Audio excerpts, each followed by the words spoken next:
আসার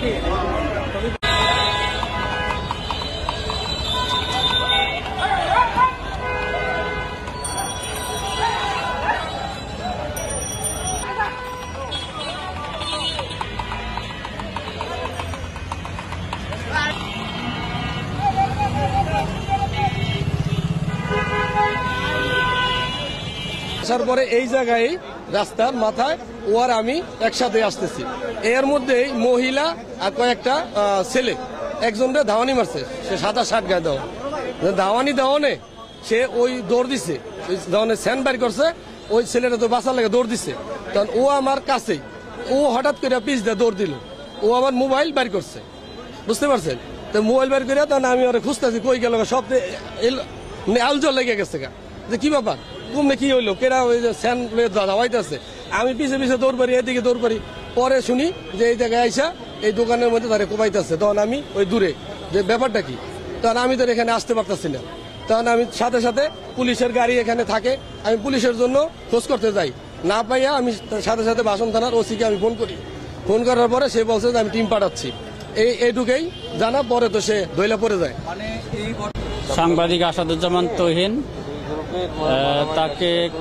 কে বা কারা দুষ্কৃতিকারী কুপিয়ে হত্যা করেছে। আমরা এখানে আসার পরে কিছু তথ্য পেয়েছি, ভিডিও ফুটেজ পেয়েছি, তার আলোকে যে দুষ্কৃতিকারী যেই হোক না কেন তাদেরকে ধরে আমরা আইনের আওতায় নিয়ে আসবো ইনশাআল্লাহ। আর এই ঘটনায় আমরা আসলে অত্যন্ত মর্মাহত, এই প্রকাশ্য দিবালোকে এখানে এ ধরনের একটা ঘটনা ঘটেছে, আমরা অবশ্যই যারা এই ঘটনার সাথে জড়িত সবাইকে আইনের আওতায় নিয়ে আসবো ইনশাল্লাহ। ভাই আমি দেখছি, আমি চা বানাইতেছি, পরে ওই ভাইয়াটা দৌড় দিয়ে দোকানে ঢুকছে, আর 5 জন ব্যক্তি রান্দাও চাপাতি আর চুরি নিয়ে মানে ওইখানে 2-3টা কূপ দিছে, কূপ দেওয়ার পরে যে আমি বলছি এই ভাই আস্তে আস্তে ভাই মাফ করে দেন, যারা হয়েছে না হয়েছে পারেন মাথার চুত আমার কইতেছে মাথার চুত একটা কূপ মারবো, কূপ মাইরে একেবারে গাড় পালাই দেবো, পরে আমি আমার মতন মানে ভয় পাইয়া আমি মনে করি নিচে মানে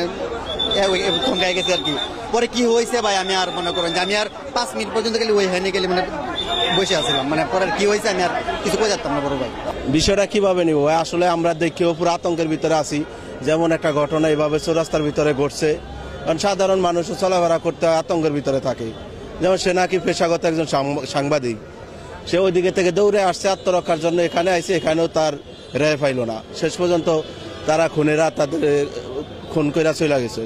আসলে এরা তো সঠিক তদন্ত কইরা যারা এটার সাথে জড়িত ছিল তাদেরকে আইনের আওতায় আনাই আমি সবচেয়ে ভালো মনে করি। দেশের পরিস্থিতি তো খুব খারাপই, এই চৌরাস্তা মোড়ে এত মানুষের মাঝে যদি কুপাইত হয়ে যায় তাহলে মানুষের তো জীবনের কোনো নিরাপত্তা নাই, যে কেউ যে কোনো জায়গায় কুপাইতে পারে। ভাই নিশ্চয়ই এটা খুব খারাপভাবে দেখার বিষয়, কারণ আমরা তো এরকম বাংলাদেশ চাই না, যে হইতেছে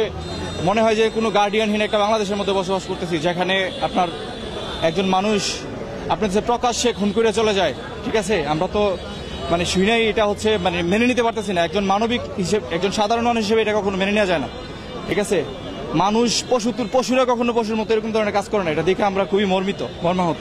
আসলে আমি তো যদিও পুরো ঘটনা দেখি নাই, কিন্তু চৌরাস্তার মতো এরকম একটা জায়গার ভিতর তাও অবশ্য প্রশাসনের ব্যর্থতা তো আছে, প্রশাসন অবশ্যই ব্যর্থতা, বড় ব্যর্থতা আছে। তাও জিনিসটা এমন না যে কয়েক সেকেন্ডে করছে, জিনিসটা মিনিমাম তো কয়েক মিনিট কোপানো লাগছে, মানুষজনই বলতেছে যে একদম মৃত্যুর নিরাপত্তা, একদম নিরাপত্তা